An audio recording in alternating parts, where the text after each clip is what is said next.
বৈশ্বিক জলবায়ু পরিবর্তনের যে প্রভাব বাংলাদেশে পড়েছে, তাতে করে দিন দিন আমাদের যে তাপমাত্রা বৃদ্ধি পাচ্ছে, এই তাপমাত্রা বৃদ্ধিতে আমাদের মানব শরীরের অনেক ধরনের সমস্যা তৈরি হচ্ছে। বিশেষ করে বর্তমানে যে তাপদাহ চলছে, তাতে করে একজন মানুষ যখন ৯৯ ডিগ্রির উপরে প্রতি ২ সেন্টিমিটার টেম্পারেচার ইনক্রিজ করাতে শরীরের প্রায় ২% পানি কমে যায়। এবং এই পানির শূন্যতার থেকে যেটা হয়, প্রথম অবস্থায় আমরা যেটাকে বলি হিট এক্সজশন, এবং যখন এটা এক্সট্রিম পর্যায়ে যায় এটাকে বলে হিট স্ট্রোক। কি হয় এটাতে?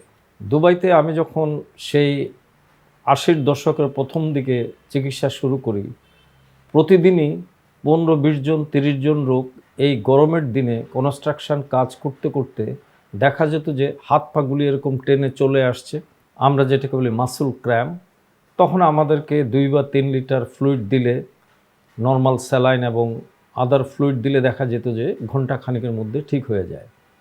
বর্তমানে বাংলাদেশের যে তাপমাত্রা, তাতে করে আমাদের যে সাধারণ মানুষ, বিশেষ করে ঢাকা শহরে যেখানে বিল্ডিং এবং অ্যাসফল্টের কারণে তাপমাত্রা অনেক বেশি, কারণ সূর্যের আলো প্রতিহত হয়ে এই অধিক টেম্পারেচারের জন্যে যারা আউটডোর বা বাইরে কাজ করেন তাদের এই হিট এক্সজশন এবং হিট স্ট্রোকে আক্রান্ত হওয়ার প্রবণতাটা খুব বেশি।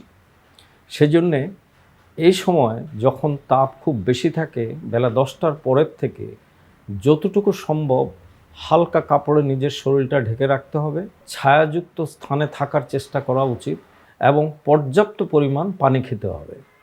যারা অধিক কায়িক পরিশ্রম করেন, যেমন রিক্সা পুলার বা যে সমস্ত লোকজন খেতে কাজ করেন, তাদের যদি উচ্চ রক্তচাপ না থাকে, যেই পরিমাণ ঘাম হবে তার সঙ্গে সামঞ্জস্য রেখে সোডিয়াম ক্লোরাইড অথবা খাদ্য লবণ সেটাও পর্যাপ্ত পরিমাণে গ্রহণ করতে হবে। এছাড়াও যদি কারো যে সিমটমগুলি আমি বললাম, যে মাথা ঝিনঝিন করছে, শরীরে প্রচণ্ড ঘাম হচ্ছে, হাত পাগুলি খেচে আসছে, সঙ্গে সঙ্গে একজন চিকিৎসকের পরামর্শ নিয়ে প্রয়োজনীয় ফ্লুইডটা ম্যানেজ করা উচিত।